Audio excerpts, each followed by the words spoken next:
पाकिस्तान और न्यूजीलैंड के दरमियान टी20 सीरीज़ के बाद वनडे सीरीज़ में चेयरमैन नजम सेठी ने मोहम्मद आमिर की पाकिस्तान टीम में वापसी का ऐलान कर दिया है, जिसके बाद पाकिस्तान टीम में तकरीबन 2 से 3 बड़ी तब्दीलियां हो चुकी हैं।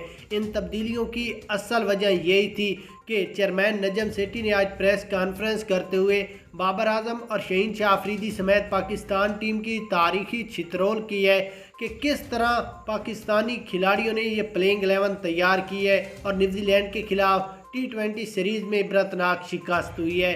होम ग्राउंड में पाकिस्तान एक तारीखी शिकस्त हुई है। पाकिस्तान को हम सोच भी नहीं सकते थे कि पाकिस्तान न्यूजीलैंड जैसी टीम से हार जाएगा।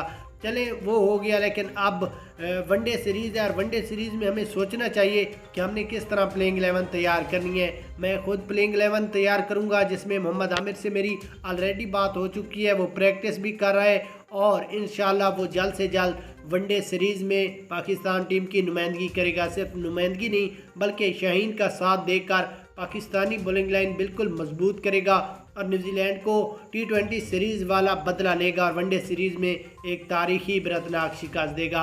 आपने कमेंट्स में ये ज़रूर बताना है कि क्या वनडे सीरीज़ में मोहम्मद आमिर का पाकिस्तान टीम में होना ज़रूरी है या शहीन शाह अफरीदी काफ़ी है।